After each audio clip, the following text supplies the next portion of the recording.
दुनिया के सबसे आबादी वाले चीन में मैरिज के लिए तरस रहे हैं। 3 करोड़ पुरुष नहीं मिल रही है दुल्हन। एक रिपोर्ट में कहा गया है कि चीन में आज भी अधिकांश परिवार को बेटे के जन्म की इच्छा रखते हैं। इसी वजह से हालात इतने खराब हो गए कि एक्सपर्ट के मुताबिक सामान्य तौर पर चीनी पुरुष उन महिलाओं से शादी करते हैं जो उनसे उम्र में काफ़ी छोटी होती है, लेकिन ऐसा फिलहाल संभव नहीं हो पा रहा है। इस बीजिंग दुनिया की सबसे ज़्यादा आबादी वाले चीन में अभी 3 करोड़ युवक शादी के इंतजार में बैठे हैं, लेकिन उन्हें दुल्हन की नहीं मिल रही है। 10 साल में एक बार होने वाले जनगणना में ये खुलासा हुआ है कि चीन में अब अविवाहित पुरुष की संख्या कई देशों की कुल आबादी से भी ज़्यादा है।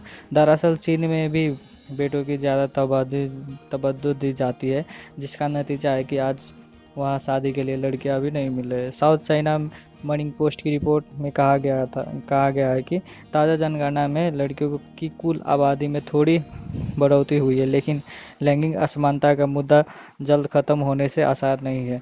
चीन के 7वें राष्ट्रीय जनसंख्या आंकड़े बताते हैं कि पिछले साल पैदा हुए 1 करोड़ 20 लाख बच्चों में से प्रत्येक 113.3 लड़कों पर मात्र 6 लड़कियां थी, जबकि 2010 में यह आंकड़ा 118.1 के अनुपात में 100 था। इस वजह से है ब्रिज की कमी। प्रोफेसर स्टीवन गिटन वास्टन ने बताया कि चीन में आज भी अधिकांश परिवार बेटों के जन्म की इच्छा रखते हैं। इसी वजह से हालात इतने खराब हो गए हैं।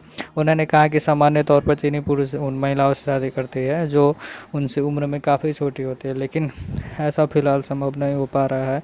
एक अन्य प्रोफेसर ब्रेन एल्फ्रेन में चेतावनी भरे लहजे में कहा कि जब तक जन्म लेने वाले बच्चों की उम्र शादी की होगी, तब तक संभावित दुल्हनों की भारी कमी हो जाएगी। प्रोफेसर एल्फ्रेन ने आगे कहा कि पिछले साल पैदा हुए इन 1.2 करोड़ बच्चों में से 6 लाख लड़के बड़े होने पर अपनी ही उम्र की जीवन साथी नहीं ढूंढ पाएंगे।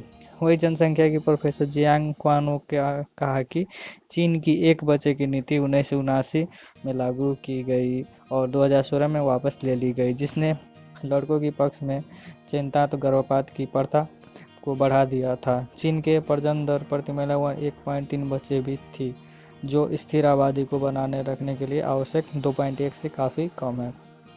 इसी तरह सामाजिक जनसंख्या के सहभागी प्रोफेसर योग ने चेतावनी दी कि शादी के बिना पुरुष को खराब शरीर और मनोवैज्ञानिक स्वास्थ्य का सामना करना पड़ेगा। एल्बरेन ने कहा कि लैंगिक अंतर्गत को सुधारने के लिए सामाजिक दृष्टिकोण बदलने में कुछ समय लगेगा। बढ़ती आय और एक बच्चे की नीति के कारण चीन की जनसंख्या वृद्धि दशकों से धीमी हो रही है। गौरतलब है कि चीन की आबादी 2019 की तुलना में 0.53% बढ़कर 1.4178 अरब हो गई है। 2019 में आबादी 1.4 था, हालांकि इसके अगले साल की शुरुआत से घटने का अनुमान है। तो दोस्तों,